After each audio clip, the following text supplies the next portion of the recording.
തുടക്കം തന്നെ വളരെ ദൂരത്ത് നിന്ന് ബസ് ഇറങ്ങി വരുന്ന ഒരു പെൺകുട്ടിയെയാണ് കാണിക്കുന്നത്. അവള് പർദ്ദയും ബുർക്കയെല്ലാം ഇട്ട് മുഖം മറച്ചിരുന്നു. അവളുടെ കയ്യിൽ ഒരു കൈക്കുഞ്ഞും ഉണ്ട്. അവളുടെ പേര് റസിയ എന്നായിരുന്നു. റസിയ 10 പഠിക്കുന്ന ഒരു പെൺകുട്ടിയായിരുന്നു. തീർച്ചപ്പെട്ട അവളുടെ കല്യാണം നടത്തുന്നുണ്ട്. മൈസൂർക്കാണ് അവളെ കല്യാണം കഴിപ്പിച്ചു കൊടുത്തത്. ഇപ്പൊ ഒരു കുട്ടിയായതിനു ശേഷം സ്ത്രീധന തുക ഫുള്ളായിട്ട് തന്നില്ല എന്ന് പറഞ്ഞ അവളുടെ ഭർത്താവ് അവളെ തിരിച്ച് വീട്ടിലേക്ക് പറഞ്ഞയക്കുകയാണ് ചെയ്തിരിക്കുന്നത്. ഇപ്പൊ നമ്മുടെ ഹീറോയിൻ ആയിട്ടുള്ള ഷാഹിനയെ കാണിക്കുന്നുണ്ട്. അവളൊരു ചെറിയ പെൺകുട്ടിയാണ്. ലൈഫെല്ലാം ഇങ്ങനെ എൻജോയ് ചെയ്ത് നടക്കാണ്. അവളെ നോക്കി വളർത്തിയത് അവളുടെ ഉമ്മയാണ്. വാപ്പ ഉണ്ടായിരുന്നില്ല. ഉമ്മ അടുത്തുള്ള കുറച്ച് കടകളിലല്ല പലഹാരങ്ങൾ വിറ്റിട്ടാണ് അന്നന്നാക്കുള്ള ചെലവിനെ കണ്ടെത്തിയിരുന്നത്. ഷാഹിന പഠിക്കാൻ വലിയ മിടുക്കി കുട്ടിയായിരുന്നു. ഉമ്മ പറഞ്ഞിട്ട് തന്റെ കൂടെ പഠിച്ച റസിയ എന്ന് പറഞ്ഞ പെൺകുട്ടി തിരിച്ചു വന്നിട്ടുണ്ടെന്ന് ഷാഹിന അറിയുന്നുണ്ട്. കൂടെ ആ ഒരു ചെറിയ മോളും ഉണ്ടെന്ന് പറയുന്നുണ്ട്. ഷാഹിന അപ്പൊ തന്നെ റസിയെ കാണാൻ വേണ്ടി അപ്പുറത്തേക്ക് ഓടുന്നുണ്ടെങ്കിലും ഉമ്മ അവളെ തടഞ്ഞു നിർത്താണ്. റസിയ ഇപ്പൊ വന്നിട്ടല്ലേ ഉള്ളൂ, നീ ഇപ്പൊ പോണ്ട, കുറച്ചുകൂടി കഴിയട്ടെ എന്ന് പറയാണ്. ഇപ്പൊ വഴിയിലൂടെ ഒരുപാട് പെണ്ണുങ്ങള് അലക്കാൻ വേണ്ടി പുഴ തീരത്തേക്ക് പോയിക്കൊണ്ടിരിക്കുകയാണ്. ചിലരുടെ കയ്യില് കൈക്കുഞ്ഞുങ്ങളും ഉണ്ടായിരുന്നു. ഷാഹിന എപ്പോഴും അവളുടെ കൂട്ടുകാരികളുടെ കൂടെയാണ് സ്കൂളിലേക്ക് പോകാറ്. മാഷ് പ്രസന്റ് വിളിക്കുന്ന സമയത്താണ് ഒരു പെൺകുട്ടി വന്നിട്ടില്ല എന്നുള്ള കാര്യം ശ്രദ്ധിക്കുന്നത്. ആ ഒരു കുട്ടിക്ക് എന്താണ് പറ്റിയതെന്ന് ചോദിക്കുമ്പോൾ അവളുടെ കല്യാണമാണെന്ന് ജാനകി മറുപടി പറയുന്നുണ്ട്. എന്നാൽ നന്നായി പഠിക്കുന്ന ഒരു കുട്ടിയായിരുന്നു ആ ഒരു പെൺകുട്ടി. അതുകൊണ്ട് തന്നെ ആ ഒരു കുട്ടിയെ പറ്റി മാഷ് ഷൈനയോടും ഫ്രണ്ട്സിനോടും വന്ന് ചോദിക്കുന്നുണ്ട്. ആ ഒരു പെൺകുട്ടിക്ക് താല്പര്യം ഉണ്ടായിട്ടല്ല അവളുടെ കല്യാണം നടത്തുന്നത്, വീട്ടുകാര് നിർബന്ധിച്ചിട്ടായിരുന്നു. മാഷ് ഇപ്പോ സ്റ്റാഫ് റൂമിൽ വന്ന് ഈ ഒരു കാര്യം ബാക്കിയുള്ളവരുമായിട്ട് ഷെയർ ചെയ്യാണ്.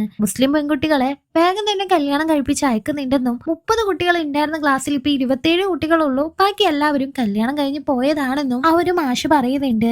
അതിലുണ്ടായിരുന്ന ഒരു മുസ്ലിം മാഷ് അതിനിപ്പോ എന്താ, പെൺകുട്ടികളാവുമ്പോ വേഗം തന്നെ കല്യാണം കഴിപ്പിച്ച് വിടണം, അല്ലാന്നുണ്ടെങ്കിൽ അവര് വേറെ വല്ലതിനും പോകുമെന്നും പറഞ്ഞു അവിടെ നിന്ന് പോകുന്നുണ്ട്. ഷാഹിന ഇപ്പോ സ്കൂൾ വിട്ട് കഴിഞ്ഞതിന് ശേഷം തന്റെ ഫ്രണ്ട്സിനെയും കൂട്ടി റസിയയുടെ കൊച്ചിനെ കാണാനായിട്ട് പോകുന്നുണ്ട്. നല്ല ഭംഗിയുള്ള ഒരു കൊച്ചായിരുന്നു അത് റസിയയോട് അവര് വന്ന് പറയുന്നുണ്ട്. ചെറിയ പെൺകുട്ടികൾ ആയതുകൊണ്ട് തന്നെ നീ എങ്ങനെയാണ് പ്രസവിച്ചതെന്ന് ഒരു സംശയത്തോടു കൂടി ഷാഹിന റസിയയോട് ചോദിക്കുമ്പോ എനിക്കൊന്നും അറിയൂല എന്ന് പറഞ്ഞ് അവള് കരയാനായിട്ട് തുടങ്ങാണ്. കൂട്ടുകാരികളുടെ മുന്നിൽ റസിയ പൊട്ടി പൊട്ടി കരയുന്നുണ്ട്. അവളുടെ ജീവിതം അത്രയും ടഫാണെന്ന് നമുക്ക് ഇതിൽ നിന്ന് മനസ്സിലാവും. ഷാഹിന അവളുടെ മലയാളം പുസ്തകം എടുത്ത് റസിയക്ക് കാട്ടിക്കൊടുക്കാനായിട്ട് പോകുന്നുണ്ട്. അതിലുണ്ടായിരുന്ന ഒരു കവിതയും അവള് ചൊല്ലി കേൾപ്പിക്കുന്നുണ്ട്. ഇപ്പൊ നാട്ടില് വലിയ പ്രമാണിയായിട്ടുള്ള ഒരു ഹാജിയാരെ കാണിക്കുന്നുണ്ട്. ഹാജിയാരുടെ വീട്ടിൽ എന്തോ പരിപാടി നടന്നുകൊണ്ടിരിക്കുകയാണ്. ഹാജിയാർക്ക് മൊത്തം 3 ഭാര്യമാരാണ് ഉണ്ടായിരുന്നത്. 2 പേര് കുറച്ച് മോഡേണും, 3ാമത്തെ ഭാര്യ പർദ്ദയെല്ലാം ആയിട്ട് തീരെ പുരോഗമനമില്ലാത്ത ഭാര്യയാണെന്നാണ് ഹാജിയാര് പറയുന്നത്. പെണ്ണുങ്ങളായ കുറച്ച് പുരോഗമനമൊക്കെ വേണമെന്നും അയാൾ കൂട്ടിച്ചേർക്കുന്നുണ്ട്. പിറ്റേ ദിവസം ഷാഹിന സ്കൂളിൽ പോകുന്ന സമയത്ത് റസിയയുടെ വീട്ടില് പുതിയതായിട്ട് ഒരാളെ കാണുന്നുണ്ട്. അതാരാണെന്ന് തിരക്കുമ്പോഴാണ് അത് റസിയയുടെ ഭർത്താവാണെന്ന് അറിയുന്നത്. അയാൾ മൈസൂരിൽ നിന്ന് ഇപ്പൊ വന്നിരിക്കുകയാണ്. ആള് ഭയങ്കര വയസ്സായിട്ടുള്ള ഒരു വലിയ മനുഷ്യനായിരുന്നു. അയാളെ കണ്ടിട്ട് ശരിക്കും ഇവർക്ക് ചിരിയാണ് വന്നത്. സ്കൂളിലെത്തിയ ഷാഹിനയും അയാളുടെ രൂപം വരച്ച് കൂട്ടുകാരികൾക്ക് കാണിച്ചു കൊടുത്ത് കളിയാക്കി ചിരിക്കുന്നെല്ലാം ഉണ്ട്. തിരിച്ച് സ്കൂൾ വിട്ട് വരുമ്പോഴും ഇവരെ നോക്കി പല്ല് എളുപ്പിച്ചുകൊണ്ട് നിൽക്കാണ് അയാള്. ഷാഹിനക്ക് അയാളെ കാണുന്നത് തന്നെ പേടിയായിരുന്നു. ഈ കൂട്ടുകാരികൾക്കിടയിൽ റസിയയുടെ മേലെങ്ങാനും അയാൾ വീണിട്ടുണ്ടെങ്കിൽ റസിയ ചത്തുപോകലോ എന്ന് പറയുന്നുണ്ട്.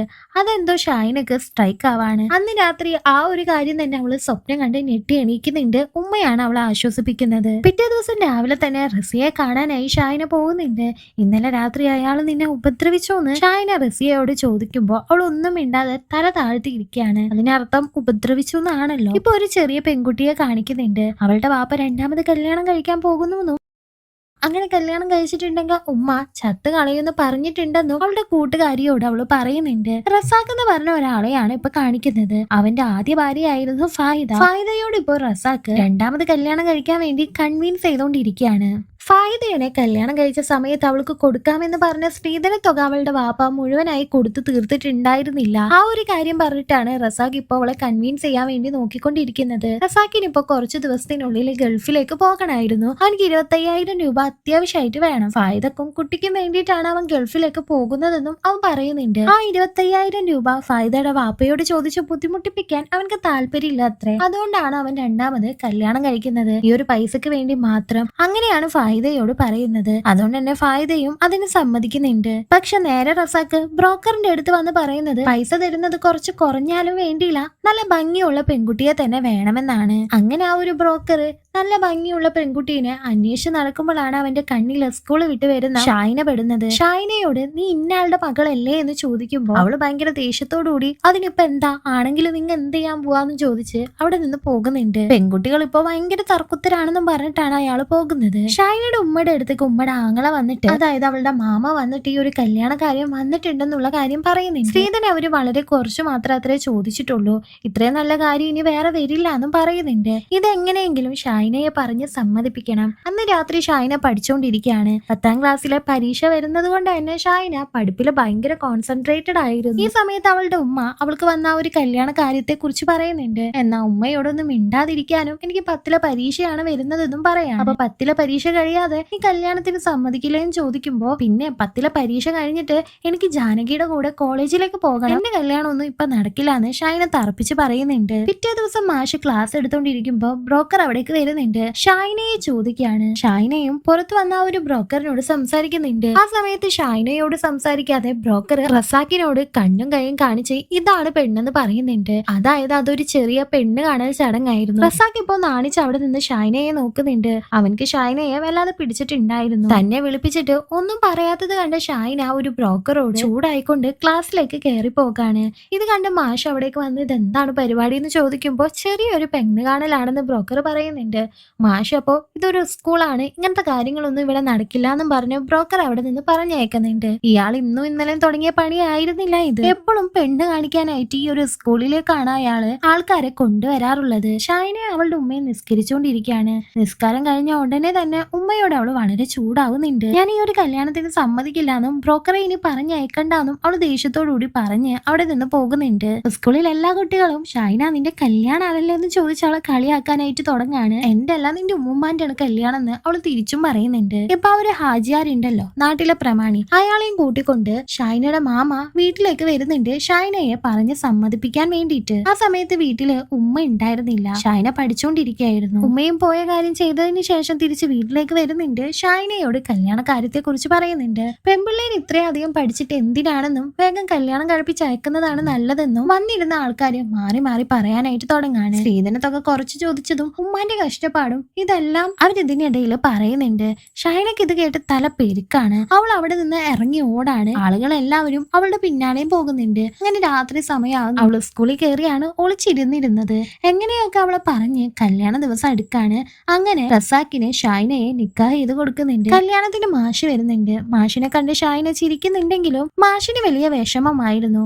കാരണം നന്നായി പഠിക്കുന്ന ഒരു കുട്ടിയായിരുന്നു ഷൈന. റസാക്കിന്റെ കൂടെ പോകാൻ നേരത്ത് ഷൈന ഉമ്മയെ കെട്ടിപ്പിടിച്ച് വല്ലാതെ കരയുന്നുണ്ടായിരുന്നു. റസിയയും ആ ഒരു കല്യാണത്തിന് വന്നിട്ടുണ്ട്. ഷൈനയുടെ മലയാളം പുസ്തകം ഷൈനക്ക് തന്നെ റസിയ തിരിച്ചു കൊടുക്കാണ്. ഷൈന അങ്ങനെ റസാഖിന്റെ വീട്ടിലെത്തുന്നുണ്ട്. അവളെ കാണാനായി അയൽപക്കത്തുള്ള ഒരുപാട് പേര് വരുന്നുണ്ട്. എന്തോ ഒരു കാഴ്ച വസ്തുവിനെ പോലെയാണ് അവളിപ്പോ ഇരിക്കുന്നത്. തൊട്ടപ്പുറത്ത് റസാഖിന്റെ മുൻ ഭാര്യയും ഉമ്മയും ഉണ്ടായിരുന്നു. റസാഖിന്റെ റൂമില് ഷൈനയെ കൊണ്ടുപോയി ആക്കുന്നുണ്ട്. ഇതെല്ലാം അപ്പുറത്ത് നിന്ന് കണ്ടിരുന്ന അവന്റെ ഒന്നാം ഭാര്യയായിട്ടുള്ള ഫായിദക്ക് ഒരുപാട് വിഷമാവുന്നുണ്ടായിരുന്നു. ഷൈനയുടെ മുന്നിൽ വെച്ച് റസാഖ് ഡ്രസ്സ് മാറുന്നത് കണ്ട് അവൾക്ക് അറപ്പ് തോന്നി കണ്ണു പൊത്താണ്. റസാഖ് വാതിൽ അടച്ചതും ആ ഒരു റൂമിൽ നിന്ന് വലിയ കരച്ചിലാണ് കേൾക്കുന്നത്. ഷൈന വല്ലാതെ ഒച്ച എടുത്തോണ്ടിരിക്കുകയാണ്. വാതിൽ തുറന്ന് അവള് പുറത്തേക്ക് ഓടുന്നുണ്ട്. അയാൾ എന്നെ ഉപദ്രവിക്കാൻ വന്നോന്നും ലൈറ്റ് ഓഫ് ചെയ്ത് കഴിഞ്ഞാൽ അയാളുടെ സ്വഭാവം വൃത്തികെട്ടതാണെന്നും ഷൈന പറയാണ്. ഷൈനയോട് റസാഖിന്റെ ഉമ്മ എന്നെ നിന്റെ സ്വന്തം ഉമ്മയെ പോലെ കണ്ടോ എന്ന് പറഞ്ഞതും ഷൈന ആ ഒരു ഉമ്മയെ കെട്ടിപ്പിടിച്ച് കരയാനായിട്ട് തുടങ്ങാണ്. എനിക്ക് അയാളുടെ റൂമിലേക്ക് പോകണ്ട എന്നും എനിക്ക് അയാളെ പേടിയാണെന്ന് അവള് പറയുന്നുണ്ട്. ആ സമയത്ത് ഫായിദ വന്ന് അത് നിന്റെ ഭർത്താവല്ലേ, അങ്ങനെയൊന്നും പറയാൻ പാടില്ല എന്ന് പറയുമ്പോ അപ്പൊ അത് ഇത്താന്റെ ഭർത്താവല്ലേ, ഒരാളുടെ ഭർത്താവായാൽ മതി, എല്ലാവരുടെ ഭർത്താവാൻ നിക്കണ്ടെന്ന് അവള് ദേഷ്യത്തോടു കൂടി പറയുന്നുണ്ട്. ഫായിദയുടെ മോൾ അവിടെ ഉണ്ടായിരുന്നു. ആ ഒരു മോളെ ഷൈന അടുത്തേക്ക് വിളിക്കുന്നുണ്ടെങ്കിലും ആ കുട്ടി അടുത്തേക്ക് വരുന്നുണ്ടായിരുന്നില്ല. റസാഖ് പിറ്റേ ദിവസം ഒരു ചമ്മലോട് കൂടിയാണ് പുറത്തേക്ക് ഇറങ്ങി വരുന്നത്. റസാഖിനെ കണ്ടതും ഉമ്മയുടെ ബാക്കിലായിട്ട് ഷൈന പോയി ഒളിക്കുന്നുണ്ട്. ഉമ്മയോട് യാത്ര പറഞ്ഞവൻ പുറത്തേക്ക് ഇറങ്ങാണ്. ഗെറ്റപ്പിനൊന്നും ഒരു കുറവുമില്ല. കൂളിംഗ് ഗ്ലാസ് എല്ലാം വെച്ച് ഭയങ്കര ലുക്കായിട്ടാണ് അവൻ പുറത്തേക്ക് പോകുന്നത്. വഴിയിൽ കണ്ട ഒരാളും ഇന്നലെ എന്താ നിന്റെ വീട്ടിൽ നിന്ന് ഒരുപാട് ഒച്ച എല്ലാം കേട്ടല്ലോ എന്ന് ചോദിക്കുമ്പോ അത് തന്റെ പുതിയ ഭാര്യ എന്തോ കണ്ട് പേടിച്ചതാണെന്ന് പറയാണ്. അത് കേട്ട അയാളും നിന്നെ കണ്ട് പേടിച്ചതാണെന്ന് ഒരു ടോക്ക് ഉണ്ടല്ലോ എന്ന് ചോദിക്കാണ്. അവൻ അതിനൊന്നും മറുപടി പറയാതെ അവിടെ നിന്ന് പോകുന്നുണ്ട്. ഷൈൻ ഇപ്പൊ വലിയ വിഷമത്തിലായിരുന്നു. സ്കൂള് വിട്ട് വന്ന ആ ഒരു കുട്ടി അവള് വീണ്ടും അടുത്തേക്ക് വിളിക്കുന്നുണ്ടെങ്കിലും അടുത്തേക്ക് അവള് വരുന്നുണ്ടായിരുന്നില്ല. അങ്ങനെ ഒരുപാട് വട്ടം ട്രൈ ചെയ്തിട്ടാണ് ആ ഒരു കുട്ടിയെ അവളൊന്ന് അടുപ്പിച്ചെടുത്തത്. രണ്ടുപേരും കൂടിയും അവരുടെ പുസ്തകങ്ങളെല്ലാം വായിച്ചുകൊണ്ടിരിക്കുകയാണ്. ആ സമയത്ത് അവിടേക്ക് ഒരാൾ വരുന്നത് പോലെ തോന്നുന്നുണ്ട്. ആരാണെന്ന് ആ ഒരു ചെറിയ കുട്ടിയോട് ഷൈന് ചോദിക്കുമ്പോ അതെന്റെ വാപ്പയാണെന്ന് പറയാണ്. അത് കേട്ടപാടെ ഷൈൻ അവിടെ നിന്ന് എഴുന്നേറ്റ് ഓടുന്നുണ്ട്. വാപ്പയെ കണ്ടതും ഇത്താത്ത എണീറ്റ് ഓടിയെന്ന് റസാക്കിനോട് ആ ഒരു കൊച്ചും പറയുന്നുണ്ട്. അന്ന് രാത്രിയും ഷൈനയെ വലിച്ചഴിച്ച് റൂമിലേക്ക് കൊണ്ടുപോകാനായി റസാക്ക് ശ്രമിക്കുന്നുണ്ട്. അത് സ്വന്തം ഉമ്മയുടെയും ഭാര്യയുടെയും മുന്നിൽ വെച്ച് തന്നെ. അന്ന് ഷൈൻ ഉണ്ട് പോകുന്നത്. അവൾ പോകുന്നേ ഉണ്ടായിരുന്നില്ല. റസാക്കിന്റെ കയ്യിൽ കടിച്ച് അവൾ അവിടെ നിന്ന് ഓടിപ്പോകുന്നുണ്ട്. ഇതെല്ലാം കണ്ടു നിന്ന ഫായിദക്ക് സഹിക്കാൻ പറ്റുന്നുണ്ടായിരുന്നില്ല. പിറ്റേ ദിവസം ഷൈന ആ ഒരു കുട്ടിയുടെ കൂടെ കളിച്ചുകൊണ്ടിരിക്കുമ്പോ റസാക്ക് അവിടേക്ക് വരുന്നുണ്ട്. ഈ സമയത്ത് ഷൈന മാത്രമല്ല കൂട്ടത്തിൽ ആ ഒരു കുട്ടിയും വാപ്പ വരുന്നുണ്ട് താത്ത ഓടിക്കോന്നും പറഞ്ഞ് ഒരു കളി പോലെ എടുത്ത് രണ്ടുപേരും ഓടാണ്. ഇതെല്ലാം കണ്ടിട്ട് റസാക്കിനാന്ന് വെച്ചാല് ദേഷ്യം വരുന്നുണ്ടായിരുന്നു. പിറ്റേ ദിവസം രാത്രി ഫായിദയെ റൂമിലേക്ക് കൊണ്ടുപോകാനായി റസാക്ക് ശ്രമിക്കുന്നുണ്ടെങ്കിലും ഫായിദയെ പോലും ഷൈന വിടുന്നുണ്ടായിരുന്നില്ല. താത്ത പോണ്ട, അയാൾ ഉപദ്രവിക്കും, താത്ത എന്റെ കൂടെ കിടന്നാ മതി എന്നും പറഞ്ഞ് ഷൈന ഫായിദയെ പിടിച്ചു വെക്കാണ്. റസാക്കിന് ഇപ്പൊ ഷൈനനെ കൊണ്ട് വലിയ തൊല്ലയാവാണ്. ആ ഒരു കുട്ടി ഷൈനയെ ഇപ്പൊ വാപ്പ വരുന്നുണ്ടെന്നും പറഞ്ഞാണ് പേടിപ്പിക്കുന്നത് പോലും. പാവൻ ഷൈനക്ക് രാത്രി ഉറങ്ങാൻ പോലും പറ്റുന്നില്ലായിരുന്നില്ല. ഷൈന കാണാതെ ഫായിദയെ എങ്ങനെയെങ്കിലും കൊണ്ടുപോകാൻ വേണ്ടി ജനലിനടുത്തൂടെ റസാക്ക് വരുന്നുണ്ടെങ്കിലും ഉറങ്ങാത്ത ഷൈന ഇത് കണ്ടുപിടിക്കുകയാണ്. ഒരു ദിവസം ആ ഒരു കുട്ടിയുടെ കൂടെ ഷൈന ഒളിച്ചു കളിച്ചുകൊണ്ടിരിക്കുകയാണ്. ആ സമയത്ത് റസാക്ക് വന്ന് അവൾ ഉപദ്രവിക്കാൻ ശ്രമിക്കുമ്പോൾ അവൾ ഒരു മാന്ത് വെച്ച് കൊടുക്കുന്നുണ്ട്. ആ മാന്തിയ സ്ഥലത്ത് നന്നായി തന്നെ പൊട്ടുന്നുണ്ട്. പൊട്ടിയോടത്ത് എന്തോ ഫായിദ ഇപ്പൊ മരുന്ന് വെച്ചുകൊണ്ടിരിക്കുകയാണ്. ഉമ്മയോട് അവൻ പരാതി പോലെ ആ ഒരു പെണ്ണിനെ മാന്തി എന്ന് പറയുമ്പോ നിന്റെ ഒക്കെ ഒരു ഭാഗ്യം, രണ്ടാം ഭാര്യ മാന്തുമ്പോ ഒന്നാം ഭാര്യ മരുന്ന് വെച്ച് തരുന്നുണ്ടല്ലോ എന്നും പറഞ്ഞ് ഉമ്മ ഒന്ന് പരിഹസിച്ചതിന് ശേഷമാണ് അവിടെ നിന്ന് പോകുന്നത്. ഫായിദയുടെ അവസ്ഥ വലിയ പരിതാപകരായിരുന്നു. റസാക്കിന്റെ ഗൾഫിന് പോക്ക് ശരിയാകുന്നുണ്ട്. അതിന്റെ സന്തോഷത്തില് വീട്ടിലുള്ള എല്ലാവർക്കും അവൻ ഡ്രസ്സ് എടുത്തുകൊണ്ട് വരാണ്. കൂട്ടത്തില് ഷൈനക്കും ഡ്രസ്സ് എടുക്കുന്നുണ്ട്. എന്നാൽ ഷൈനനെ റസാക്ക് വിളിച്ചിട്ട് അവൾ അവിടേക്ക് വരുന്നില്ല. ആ ദേഷ്യത്തിൽ ആ ഒരു ഡ്രസ്സ് വലിച്ചെറിഞ്ഞുകൊണ്ട് റസാക്ക് അവിടെ നിന്ന് പോകുന്നുണ്ട്. ആ ഒരു കുട്ടിയാണ് ആ ഒരു ഡ്രസ്സ് എടുത്തുകൊണ്ട് വന്ന് ഷൈനക്ക് കൊടുക്കുന്നത്. അന്ന് രാത്രി റസാക്കിന്റെ കുറച്ച് ഫ്രണ്ട്സ് വീട്ടില് വിരുന്നിന് വരുന്നുണ്ടായിരുന്നു. അന്ന് നെയ്ച്ചോറും ഇറച്ചിയെല്ലാം ആണ് വെച്ചിരിക്കുന്നത്. കൂട്ടത്തിൽ ഉണ്ടായിരുന്ന ഒരാള് ആ ഒരു കവിത ചൊല്ലുമ്പോ ഷൈനയും കൂടെ ചൊല്ലുന്നുണ്ട്. വന്നിരുന്ന കൂട്ടുകാരിൽ ഒരാളോട് റസാക്ക് അവൾ ഇതുവരെ വഴങ്ങിയിട്ടില്ല എന്നും ഭയങ്കര കടുംഭാഷയാണെന്നും പറയുന്നുണ്ട്. അതിനൊരു പോംവഴി ഉണ്ടെന്നും പറഞ്ഞൊരു തങ്ങളുടെ പേര് അയാൾ പറഞ്ഞു കൊടുക്കുന്നുണ്ട്. അയാളെ വീട്ടിലേക്ക് കൂട്ടിക്കൊണ്ടുവന്ന് തീയിട്ട് പുകച്ച് എന്തോ കാര്യങ്ങളൊക്കെ ചെയ്യാണ്. ആ ഒരു പുകച്ചോണ്ട് തന്നെ പാവൻ ഷൈനക്ക് പനി വരുന്നത്. ആ ഒരു കുട്ടി വന്നിട്ടാണ് അവളെ ആശ്വസിപ്പിക്കുന്നതും ഫായിദയാണ് അവൾക്ക് മരുന്ന് കൊടുക്കുന്നതെല്ലാം. അന്നത്തെ ദിവസം രാത്രി ഫായിദയുടെ കയ്യിൽ റസാക്ക് എന്തോ ഒരു ബോട്ടിൽ കൊണ്ടു കൊടുത്ത് അത് പാലിൽ കലർത്തി ഷൈനക്ക് കൊടുക്കാനായി ആവശ്യപ്പെടുന്നുണ്ട്. അങ്ങനെ കൊടുത്തിട്ടുണ്ടെങ്കിൽ അവളും മയങ്ങിക്കിടക്കും അത്രേ. ഫായിദ കരഞ്ഞുകൊണ്ട് നിങ്ങൾ എന്നെ കൊണ്ട് തന്നെ ഇത് ചെയ്യിപ്പിക്കണമെന്ന് പറയുന്നുണ്ടെങ്കിലും റസാക്ക് ഇതൊന്നും ചെവി കൊള്ളുന്നുണ്ടായിരുന്നില്ല. മുത്തല്ലേ നീ അത് ചെയ്യുന്നാണ് അവൻ പറയുന്നത്. വേറെ ഒരു നിവൃത്തി ഇല്ലാത്തത് കൊണ്ട് തന്നെ പാലിൽ ആ ഒരു പൊടിയും കലർത്തി ഫായിദ ഷൈനക്ക് കൊടുക്കുന്നുണ്ട്. എന്നിട്ട് അവര് രണ്ടുപേരും ഒന്നിച്ച് കിടന്നുടങ്ങാണ്. ഇത് കണ്ടു നിന്ന റസാക്ക് ഒരു വില്ലൻ ചിരി ചിരിക്കുന്നുണ്ട്.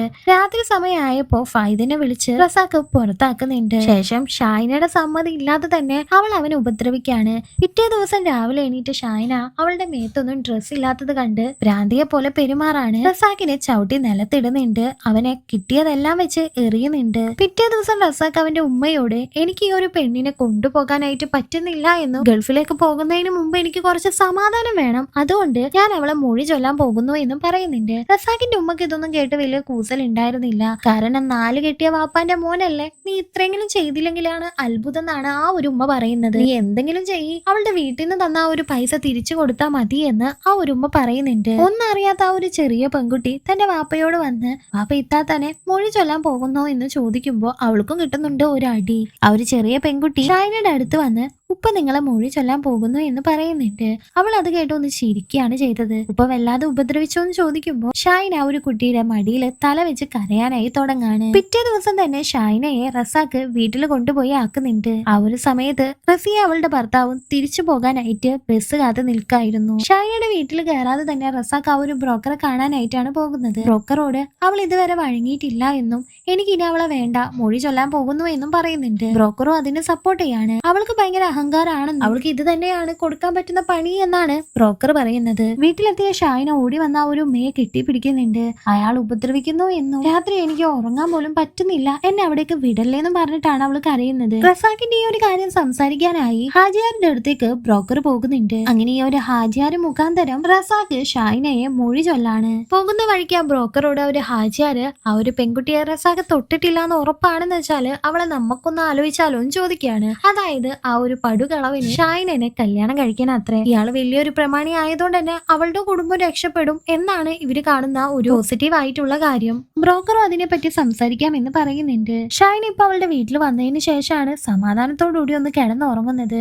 ആ സമയത്ത് അവളുടെ ഉമ്മയുടെ ആങ്ങളെയും ബ്രോക്കറും കൂടി വീട്ടിലേക്ക് വന്ന് റസാഖ് ആ ഒരു മകളെ മൊഴി ചൊല്ലിയ കാര്യം പറയുന്നുണ്ട്. ഇത് കേട്ട് ഷാഹിനക്ക് സന്തോഷാവാണ് ചെയ്തത്. ഇനി മുതൽ എനിക്ക് പഠിക്കാൻ പോകാലോ എന്ന് അവൾ കരുതുന്നുണ്ട്. അവൾ അങ്ങനെ സ്കൂളിലേക്ക് പോകുന്നുമുണ്ട്. സ്കൂളിലുള്ള കുട്ടികളെല്ലാവരും കല്യാണം മോചനവും കഴിഞ്ഞ് എത്തിയോന്നും പറഞ്ഞ് അവളെ കളിയാക്കാനായിട്ട് തുടങ്ങാണ്. അവൾ ആ ഒരു വീട്ടിൽ അനുഭവിച്ചതെല്ലാം കൂട്ടുകാരികളോട് അവൾ ഷെയർ ചെയ്യുന്നുണ്ട്. സിനിമയിൽ കാണുന്ന പോലെയൊന്നും അല്ലേ, അപ്പൊ നിങ്ങൾ തമ്മിൽ സ്നേഹമൊന്നും ഇല്ലേന്നാണ് കൂട്ടുകാരികൾ ചോദിക്കുന്നത്. റസാഖ് എന്ന് പറഞ്ഞാൽ അവൾക്ക് ഇപ്പോഴും ഒരു പേടി സ്വപ്നം മാത്രമായിരുന്നു. ഷാഹിൻ ഇത്രയും ദിവസം സ്കൂളിൽ പോകാത്തത് കൊണ്ട് തന്നെ അവൾക്ക് സബ്ജക്റ്റ് ഒന്നും മനസ്സിലാവുന്നുണ്ടായിരുന്നില്ല. അത് അവൾ ആ ഒരു മാഷിനോട് പോയി പറയുമ്പോൾ അവൾക്ക് സ്പെഷ്യൽ ട്യൂഷൻ എടുക്കാൻ വേണ്ടി മാഷ് വീട്ടിലേക്ക് വരാമെന്ന് പറയുന്നുണ്ട്. അങ്ങനെ ഷാഹിനയുടെ വീട്ടിലേക്ക് വന്നിട്ട് ആ ഒരു മാഷ് അവളെ പഠിപ്പിക്കാനായി തുടങ്ങാണ്. മൊഴി ചൊല്ലിക്കഴിഞ്ഞ് ഇത് ഇരിക്കാതെ അവള് ക്ലാസ്സിലേക്ക് പോകുന്നത് കണ്ട ഹാജിയാരും ഈ കുട്ടിയെ പഠിത്തം നിർത്തി വീട്ടിലിരുത്താൻ വല്ല മാർക്ക് ഉണ്ടോന്ന് ബ്രോക്കറോട് ചോദിക്കുകയാണ്. ഇന്ന് ഷാഹിനക്ക് സ്കൂളില് എക്സാം ആയിരുന്നു. അവൾ എല്ലാ ഉത്തരവും കൃത്യമായിട്ട് തന്നെ പറയുന്നുണ്ട്. എക്സാം എഴുതുന്നതിന്റെ ഇടയ്ക്ക് അവൾക്ക് തല കറങ്ങുന്നുണ്ട്. ടീച്ചേഴ്സ് എല്ലാവരും ഹോസ്പിറ്റലിൽ എത്താണ്. തനിക്ക് എക്സാം എഴുതണം എന്ന് പറഞ്ഞ് അവൾ കരയാനായിട്ട് തുടങ്ങുന്നുണ്ട്. കാറിൽ തന്നെ ഷാഹിനയെ വീട്ടിലെത്തിക്കുന്നുണ്ട്. ടീച്ചേഴ്സ് ഷാഹിനയുടെ ഉമ്മയോട് അവൾ പ്രഗ്നന്റ് ആണെന്നുള്ള വിവരം പറയാണ്. എന്നാൽ റസാഖ് അവളെ തൊട്ടിട്ട് പോലും ഇല്ലാന്നും പറയുന്നുണ്ട്. അവൾ ഇപ്പൊ പ്രഗ്നന്റ് ആവുകയും ചെയ്തു. ഈ ഒരു കാര്യം ആലോചിച്ച് അവളുടെ ഉമ്മ അവിടെ മരിച്ചു വീഴാണ്. ഇപ്പൊ ഷാഹിന പ്രഗ്നന്റും ആണ്. അവൾക്കത് പറയാൻ ഒരു താങ്ങായിട്ട് ഒരാളും ഉണ്ടായിരുന്നില്ല. ഷാഹിന കാരണമാണ് ആ ഒരു ഉമ്മ മരിച്ചതെന്നും പറഞ്ഞിട്ട് ഉമ്മയുടെ ആങ്ങളെ ഒന്ന് തിരിഞ്ഞു പോലും നോക്കില്ല എന്നാണ് പറയുന്നത്. ആ ഒരു മാഷ ആ സമയം പറയുന്നുണ്ട് ആ ഒരു കുട്ടിയുടെ ഭാവി എന്തെങ്കിലും ആവണമെന്നുണ്ടെങ്കിൽ റസാഖിനോടൊന്ന് സംസാരിക്കണമെന്ന്. എന്നാൽ റസാഖ് അവളെ തൊട്ടിട്ടില്ലല്ലോ, അവനോട് എന്ത് പറയാനാണെന്നാണ് അവരെല്ലാവരും ചോദിക്കുന്നത്. അവർക്ക് എല്ലാവർക്കും സംശയം ഈ ഒരു മാഷിനെ ആയിരുന്നു. മാഷായിരുന്നല്ലോ അവൾക്ക് ക്ലാസ് എടുക്കാൻ പോയത്. നിങ്ങളുടെ മനസ്സിലെല്ലാം വിഷയാണെന്നും പറഞ്ഞ് ആ ഒരു മാഷ് അവിടെ നിന്ന് പോകുന്നുണ്ട്. മാഷിന് പിന്നെ സ്ഥലം മാറ്റം കിട്ടി അയാളും അവിടെ നിന്ന് പോകാണ്. ഷാഹിനയെ സഹായിക്കാനായി ഇപ്പൊ ആരും തന്നെ ഉണ്ടായിരുന്നില്ല. അവളുടെ കൂട്ടുകാരി ജാനകി കോളേജിൽ ചേരുന്നുണ്ട്. ഈ സമയം ഷാഹിന വയറ് വീർത്ത് ആരും തുണയില്ലാതെ ഒറ്റക്കൊരു വീട്ടിൽ കഴിയാണ്. അവളുടെ പഠിപ്പും ഇല്ലാതാവുന്നുണ്ട്. അലക്കാനായി പോകുന്ന പെണ്ണുങ്ങളുടെ നിരയിൽ ഇപ്പോ ഷാഹിനയും കൂടി വരുന്നുണ്ട്. കുട്ടികളെ എല്ലാവരെയും ഒരു തീരത്ത് വെച്ചുകൊണ്ട് ആ പെണ്ണുങ്ങളെല്ലാം അലക്കാനായിട്ട് തുടങ്ങാണ്. അങ്ങനെ ഷാഹിനയുടെ ജീവിതം ഇവിടെ അവസാനിക്കുകയാണ്. ഇവിടെ വെച്ചിട്ട് ഈ ഒരു മൂവി അവസാനിക്കുന്നുണ്ട്. നിങ്ങൾക്ക് ഇത് ഇഷ്ടപ്പെട്ടോ ഇല്ലേന്നൊന്ന് കമന്റ് ചെയ്തേ. Thank you.